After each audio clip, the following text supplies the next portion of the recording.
Meron talagang mga clear signs na pinipigilan ka ng partner mo into getting to that next level of your life. We're gonna talk about the 5 signs that your partner is holding you back. Be aware of these signs. If you are in these signs, it doesn't mean na hiwalayan mo na, but have that conversation wherein you address this as early as possible, kill the monster while it's young, hopefully create a better relationship for the both of you there.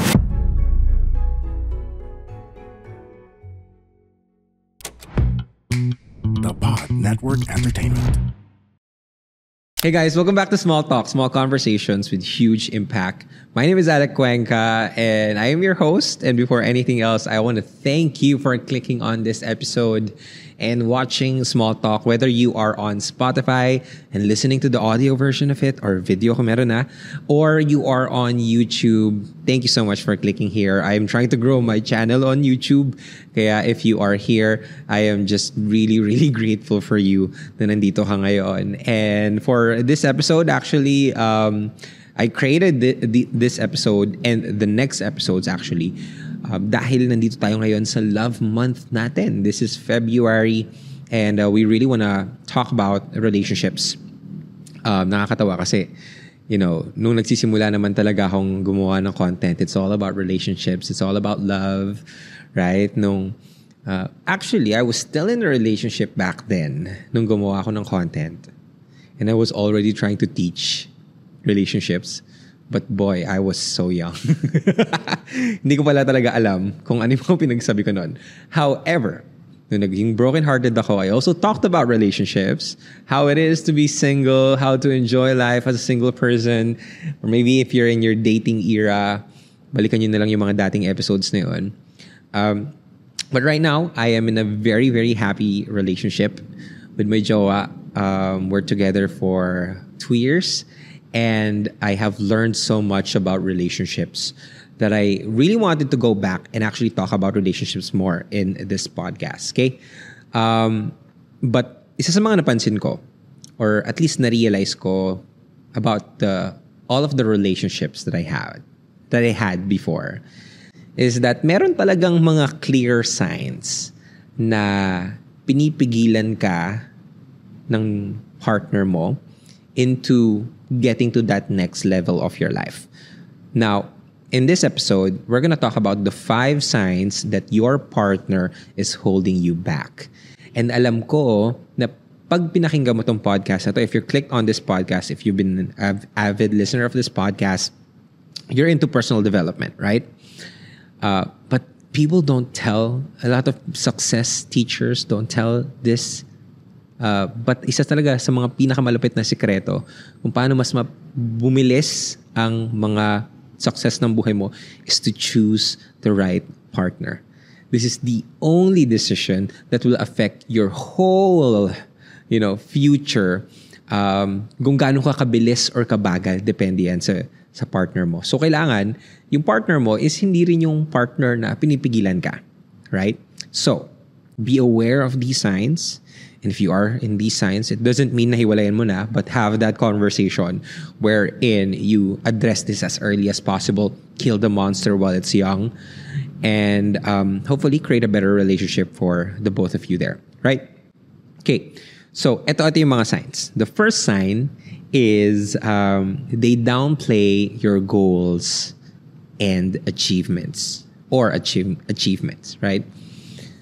Maraming tao iniisip nila na normal lang na hindi supportive yung partner nila kasi hindi naman nila naiintindihan yung entirety or yung context ng kung ano mga pinaggagawa mo.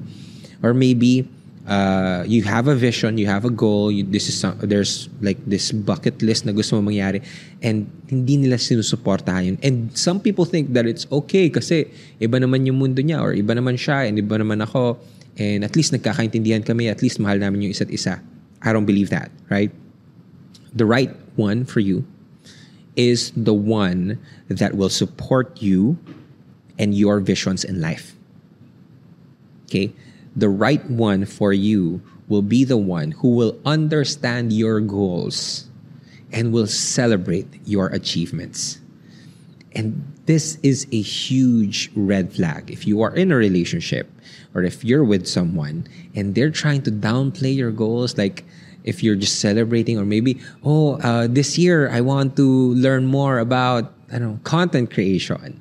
And sabi na, I think it's better if ganito na lang gawin mo.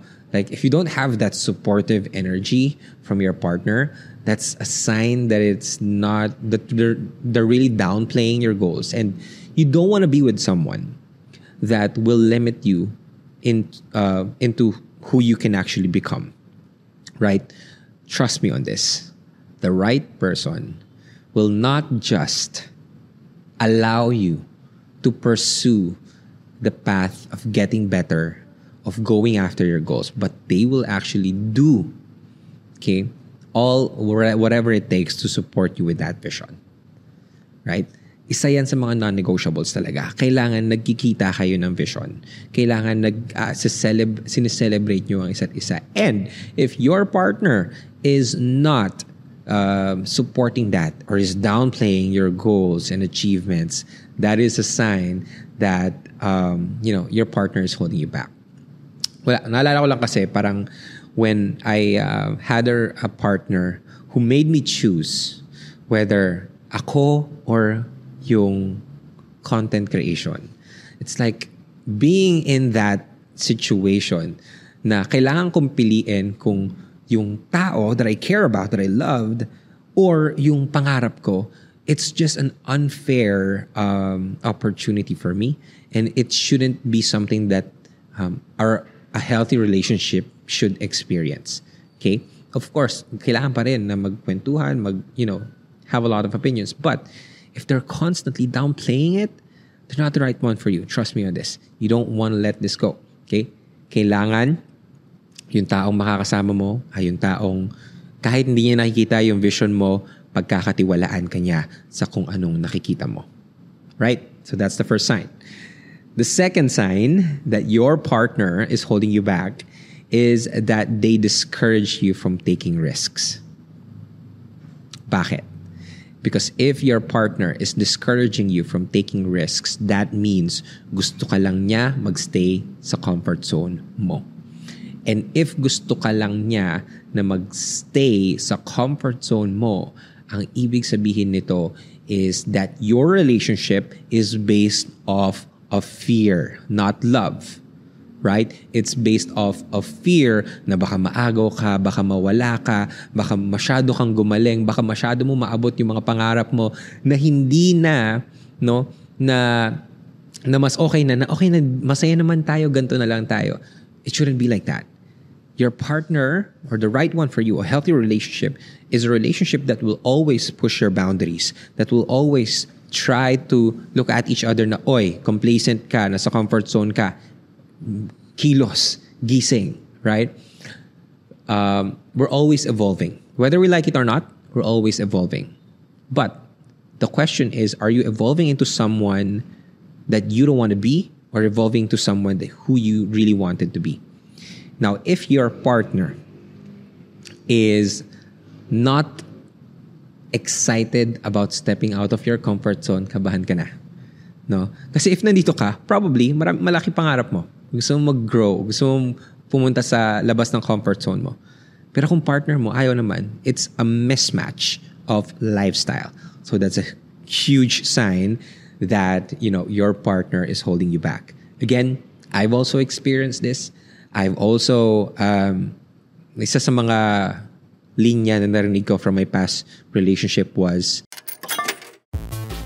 Parents, this is your cheat code to understanding your gamer kid. This is Keri Kita, Guide for Non-Gamer Parents. I'm Ray. And I'm Joey. Hardcore gamers, hardcore parents. Let's learn from each other. Dito, Keri Kita.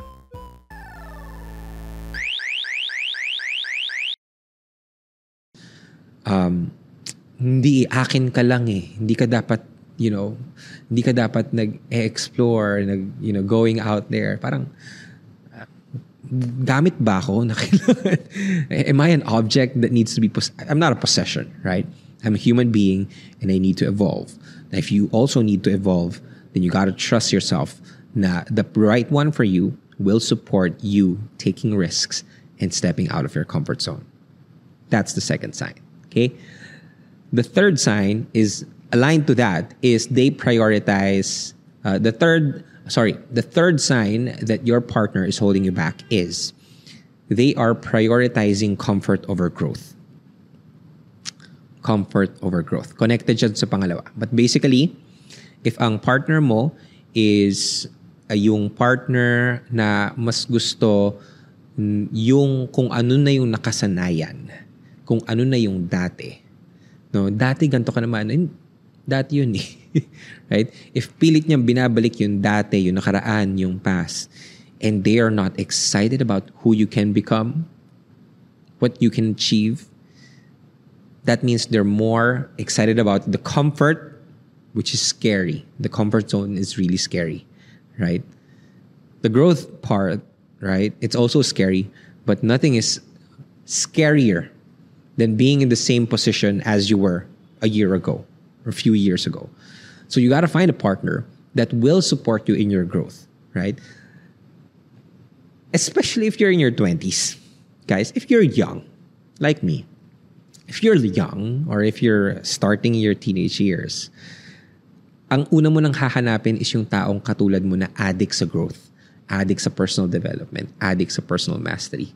Kasi kung hindi rin, magugulat ka na lang na ang bilis ng rate ng self-evolution mo habang siya ang bagal and mapag-iiwanan mo na siya. And darating yung point na masasabi mo na you have outgrown your partner and hindi na lang kayo magkita eye to eye. Hindi na kayo, wala na kasi hindi na match. Kasi hindi na kayo pantay ng growth. Right? So the third sign is actually they choose comfort over growth. So be careful. You gotta find someone or you gotta, the right one for you will be excited for your growth and for your next chapters as well. So the fourth sign is they have a scarcity mindset. Meaning, if you're here, I'm assuming na nandito ka dahil you know that there's more for you, right? You know that there's something out there na pwede mo pang makuha, na pwede mo pang ma-achieve, na potentially pwede mo pang ma-experience. If your partner doesn't see the world as an abundant place, na laging scarcity, laging kulang, laging may limit sa buhay, kahit ayaw mo, mahihila ka niyan pababa. So if hindi scarcity, of hindi abundant ang thinking ng partner mo, again, I'm not saying na hiwalayan mo na, but have that conversation to be excited about what potentially is out there. Because honestly, isa sa mga hacks na nangyari sa akin from the past year is traveling. I've been privileged enough to travel to different places, different countries. And isa sa mga natutunan ko is sobrang laki ng mundo. At kapag yung mundo mo nandyan na lang, ganyan na lang, di na lumalaki, the opportunities will also shrink.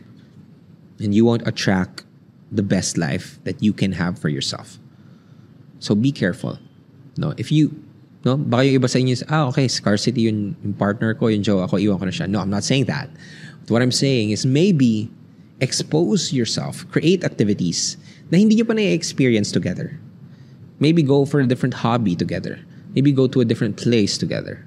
Kahit dito lang sa Pilipinas, go to La Union together, Boracay. I mean, there's a lot of places that you haven't discovered. But you gotta always instill that abundance mindset.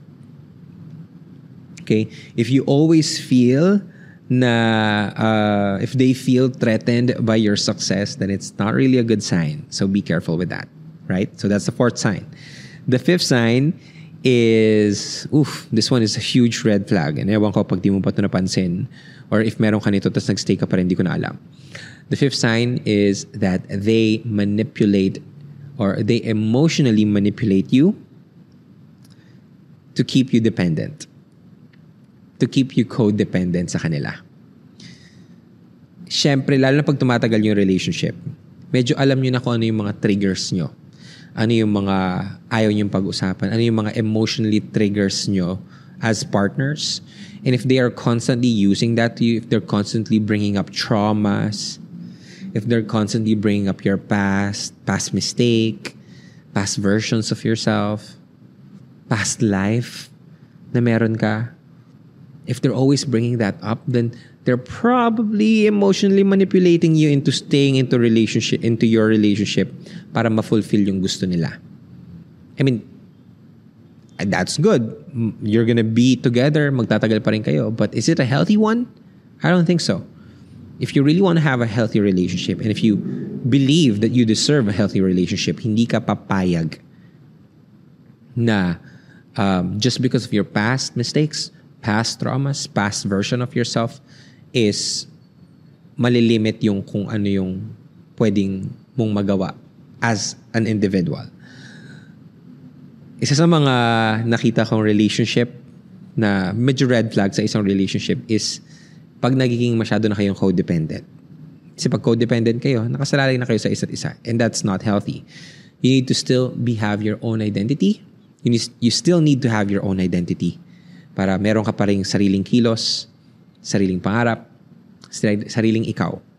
Because I do believe that a healthy relationship is not a relationship that is composed of 50-50. It's a relationship that is composed of 100 and 100. Hindi para, and ganun kasi yun pag unhealthy kayo or pag toxic kayo, pumapasok kayo sa relationship ng 50-50, kaya nakadependent kayo sa isa't isa. Pero kapag pumasok ka ng healthy, ang self-esteem mo, confident ka, hindi ka dependent kahit kanino, independent ka, and this one independent. If two people are independent and they join as a couple, as partners, and that's the healthiest relationship possible. Because now you become interdependent, which is something that you need to achieve in your relationship. Okay? So be careful about these 5 things. Again, if your partner is downplaying your goals or your achievements, if your partner is discouraging you from taking risks, if your partner is prioritizing comfort over growth, if your partner has a scarcity mindset, or if your partner use emotional manipulation to keep you dependent, then that might be a sign that your partner is holding you back. So, if meron ka dito sa sign na to, again, huwag mo pang hiwalayan, but have that conversation. Address this. Talk about it. Have an open communication. Kill the monster while it's young para di na lumaki. Okay? So, hopefully, that helps you out in your relationships. Again, I'm going to have a series of episodes where I'll be talking about a lot of relationship stuff. So let me know if this resonates with you or if this speaks about your past relationships, past traumas. Let me know because for me, it did. Yeah, hopefully you like this one. If you like this episode, para din makaiwas tayo sa mga toxic na tao, i-share nyo naman on your social media accounts, on Instagram, on Facebook. Don't forget to tag me at Alec Cuenca or at Small Talk Podcast. And if you like this episode, please give us a subscribe. If you're on Spotify, give us a 5-star rating. Or if you're on YouTube, subscribe. Please, pinapalaki ko po yung YouTube ko dito. Share nyo na rin to sa mga taong dapat makarinig nitong episode nito. This is short, this is on point, but I hope you get the message. And yeah, thank you guys so much again. Meron din comment section dyan. Kung gusto nyo maki-comment, let me know ano yung pinaka nag-resonate sa inyo this episode. And yeah, my name is Alec Cuenca. Thank you so much for listening. This is Small Talk, small conversations with huge impact. I'll talk to you guys next episode. Peace.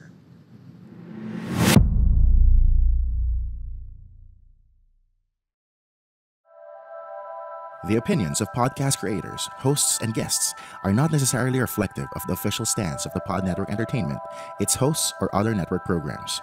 The content created by the people behind the podcast is personal and not meant to harm any religion, ethnicity, group, organization, company, or individual.